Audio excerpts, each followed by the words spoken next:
Hello from Iraq to the May graduates of Colorado State University, now your alma mater and mine.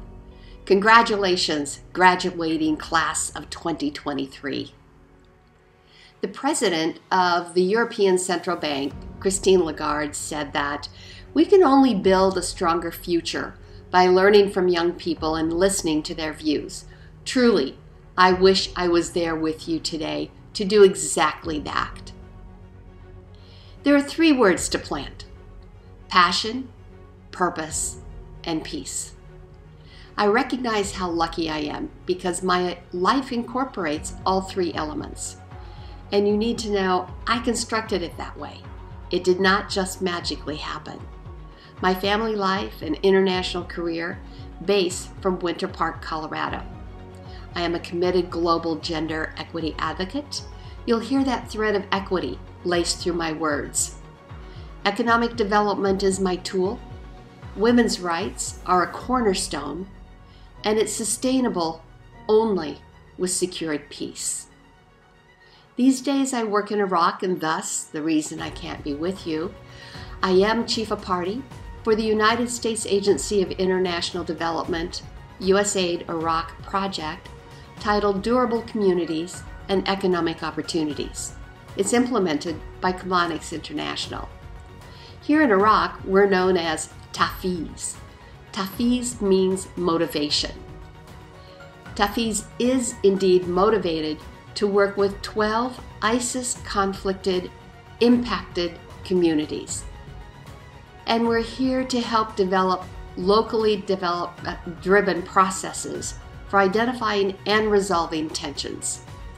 We assist emerging leaders, like you're an emerging leader, and we help to resolve internal tensions sustainably and peacefully through inclusive community dialogue. And then we use tailored technical and economic assistance like skills building, investment mechanisms, and many other types of facilitation that helps the communities.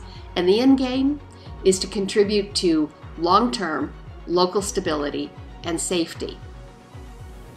So you can hear this thread. My passion and my passion efforts concentrate on equitable economic growth, resulting in safe, durable communities, whether in Colorado or another state or another country. You, as an individual, you must find your own passion path. And therein lies your powerful voice. And that's how you will make a difference in our world. We know working to improve the economy and strengthen communities' social fabric will lead to resilience and stability long-term through the efforts of both men and women working shoulder to shoulder. Equity and economic justice drive my passion. What will drive yours? Emily Dickinson said, and I love this poem, "If I can stop one heart from breaking, I shall not live in vain. If I can ease one life from aching or cool one pain, or help one fainting robin unto his nest again, I shall not live in vain." And her words define my purpose, to not live in vain and to ease one heart from aching. This quote I've carried in my wallet for over 30 years. Set your purpose. Hunger to learn and grow. Reading, working, and traveling revealed to me solemn equity issues right here in our own Colorado backyard and spread across our complex world. Entrenched social, gendered imbalances alongside implicit bias yield inequity. By accepting challenging international assignments, my commitment, or if you will, my purpose to diversity and inclusivity clarified. There's space in my soul to absorb others' suffering and then to take it and translate it into pushing toward renewal. How will you define your purpose? Peace isn't automatic anywhere in our fragile world, and we each need to comprehend that not everyone has access to clean water, clean air, fresh food, comfortable shelter, free education, and certainly not peace. Not long ago, NATO published my article where I was adamant that if the agenda for women, peace, and security continues business as usual, it will remain a dream. I pointed out just how badly Afghan peace processes failed. Afghans, activists, and I watched brokenhearted in 2020 as we saw more than 20 years of our women's rights work in Afghanistan utterly evaporate overnight.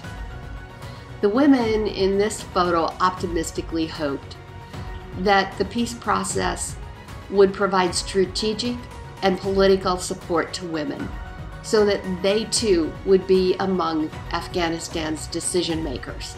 It didn't happen. That bleak August day, Taliban rolled back all women's rights to work, to education, to healthcare, to transportation, and absolutely to an equitable life. Peace is not only absence of violence, but it is also a just rule of law and equitable economic well-being. How will you protect peace? Making a difference, it's not magical.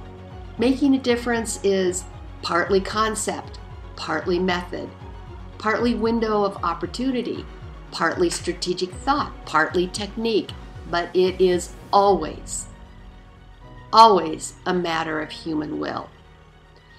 As Martin Luther King affirmed, life's most persistent and urgent question is, what are you doing for others? And that's the essence of what my life is about. What am I doing for others? What are you doing for others? My call to action is straightforward. What can you do different or better as an individual to promote equity? What will be your passion and your purpose? How will you contribute to peace? It's an individual call to action on this graduation day. It starts with you and your family, and then it expands to our communities and to our world. That's the only way we can change the world we inhabit. It's not about me, it's about we.